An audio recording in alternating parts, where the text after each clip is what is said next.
What's going on, everybody? This is Paul, your hip hop relationship and recovery coach, bringing to you again another episode of Kick Your Butt Out.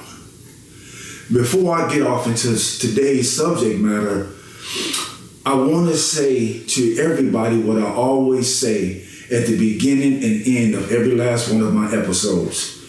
The reason why I say this is because I want you to get embedded into your thinking this statement, because this statement holds so much power and has so much truth to it. And that is, if you're looking for a butt, people, it's going to always be easy to find one. So, with that being said, when it comes to relationships, one of the ways that we operate in our relationships is through verbal communication.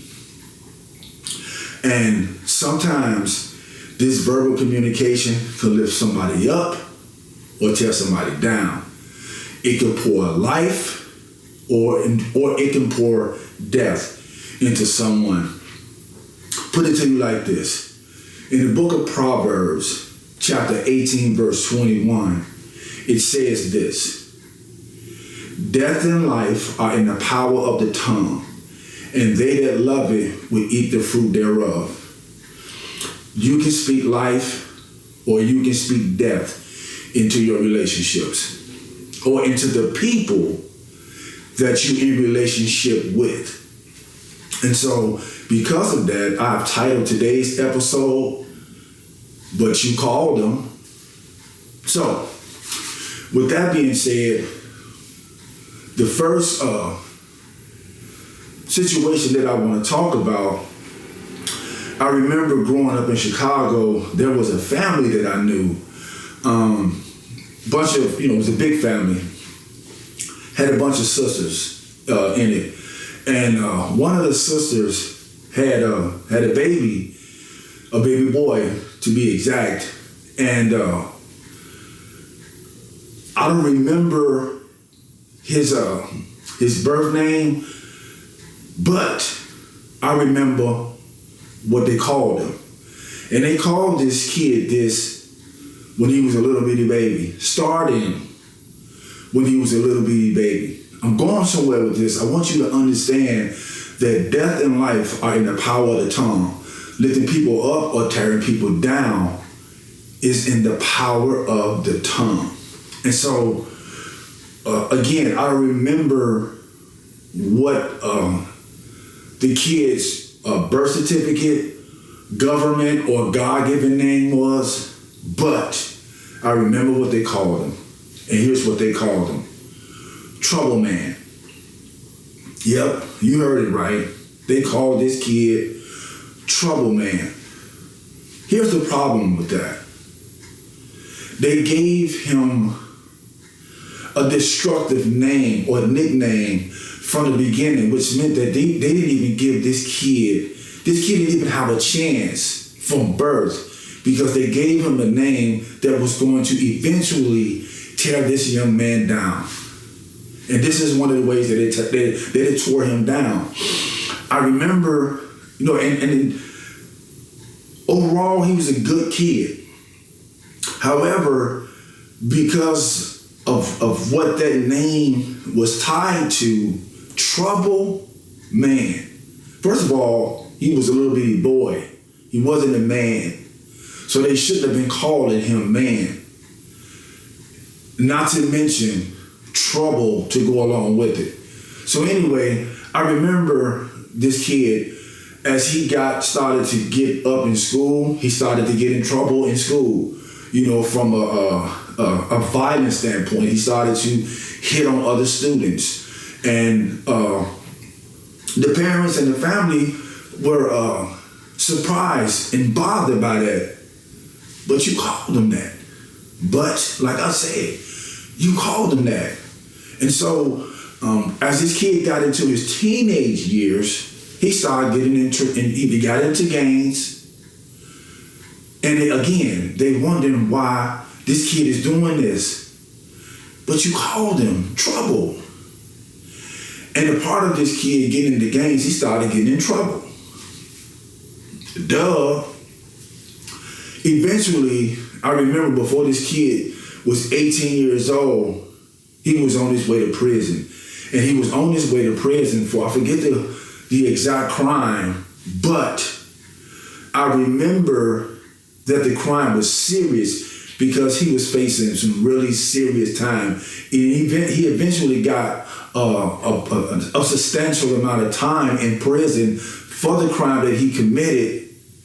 And I don't remember exactly what the amount of time was. However, all of what I'm saying in a nutshell about this whole situation is that from the cradle, they was the verbiage, the words that they used concerning this kid, the words that they put on this kid in terms of this unhealthy name started to fulfill itself in this kid.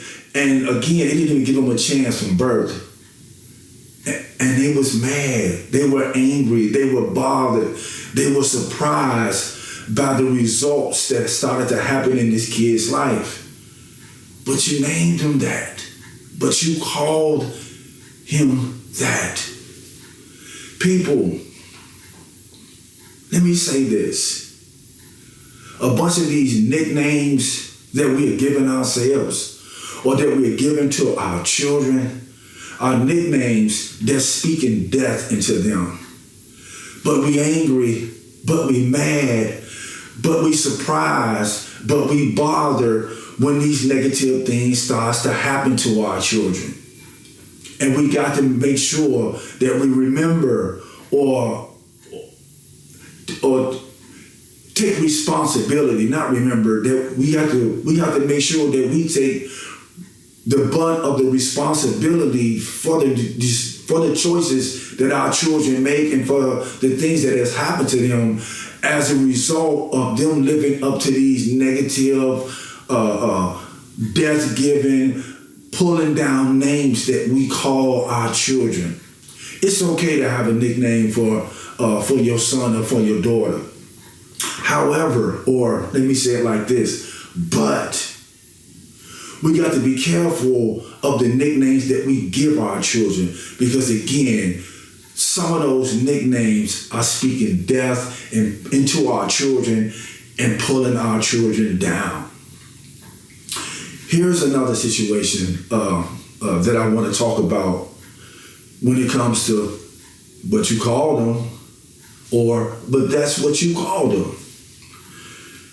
This word makes me so upset when I hear people using this word, in the way they use this word, in the context that they use this word, and the way that they put this word upon themselves.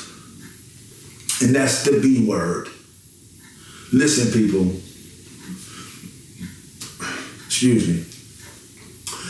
I don't care how you try to clean it up, dress it up, shape it up, mold it up, or whatever you want to do to try to think that this word is okay. When you look into the dictionary and get the definition of this B word that lots of these women out here use, identifying who they are, this word means nothing other than female dog. And so many of you out here calling yourself a female dog. Many of you are out here calling yourself an animal. And the last time I looked, we were created in the image and in the likeness of God. And God is not an animal. We are human beings. But we want to call ourselves all of these animalistic names, which has animalistic traits and characteristics to them, and animalistic things start to happen because we start to live out these animalistic ways, and then we wonder why our lives are messed up. But it's messed up because that's what you're calling them, or you're calling yourself. Here's the other thing about that word that I don't like. many girls who calls themselves that B word, if you ask them, they started hearing that word spoken to them when they were young, when they were little girls. Again, talking about the birth name of this young man, the birth name of these women, the God-given name, the government name, or whatever you want to call it, many names that they were given on their birth certificate, and I promise you the B word wasn't one of them. However, a lot of them, again, starting from little girls, were addressed as this B word, and they started conforming to the B word as they started to grow up. And again, we're bothered by the fact that they take on some of these negative characteristics and traits that's attached to the B word, but you call them that. Here's another part about that word that bothers me so much. Again, I see many women, and even some men live and die by that word, calling themselves that word, the B word. Yet, when a man calls a female the B word, oh, she's highly insulted. She's highly disrespected. You disrespected me. You downgraded me. You insulted me by calling me this B word. But that's what you call yourself. So you're calling yourself that. But when I call you that, it's a problem.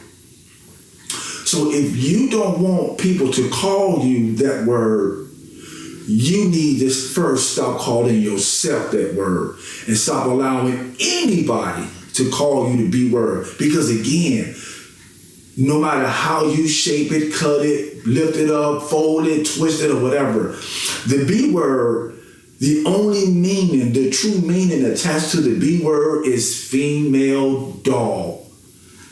Which brings me to you men who use that word against each other. Female dog. So are you the men who calls themselves that word or call each other that word? Are you a female dog? Now, I'm going to go a little bit deeper with this word. You have a lot of men who call themselves that. They speak this defaming word between one another in their conversations, in their communication, in their relationships. Now, when they get in front of other people that are not a part of their circle, or they get in front of women that they may like or have an interest in, and one man called the other one that, which they've been calling them each other that all along, first thing this guy want to do is fight. But you called yourself that. But y'all called each other that all the time. What's wrong with it now? And so I'm saying this to say this. Men, that word, there's nothing positive or uplifting or life-giving about the B word in relation to how we address ourselves or others. So let's stop using that word towards one another and call ourselves what God has called us. Whatever our God-given names are, even if we're not using it in our God-given name context, know this. You were created in the image and in the likeness of God, and God is not an animal. That's another one. Here's the third situation that, it's kind of like the B word. Here's the third situation in which that word, this word, a word, is attached to a person or given to a person, and it's not a healthy word. MF. You all know what I'm saying. I don't cuss. However, y'all understand what I'm saying. That MF. Just like the B word when it was attached to girls from when they were young, the same thing with boys. They've been called MF from when they were little boys. And growing up, MF, that's all you hear most of the time. Not that's all you hear. But most of the time, when these boys were addressed, they were addressed as MF. Now, here's some of the things that I actually heard, and I said myself. Let me say this. I said myself, growing up, that's what I am. I'm an MFer. I F mothers. Stupid as all outdoors. You see how this word being used in relation to identifying who I am. I started to identify myself as that in the very negative contents. I'm an MFer, so I F mothers. Stupid as all outdoors. However, attached to tearing me down, or me tearing some woman down, or thinking of a woman as nothing, because I don't think of myself as something other than a mother effer who F's mothers. So, stupid as all outdoors. However, this word, in the context in which it has been used to identify us males, again,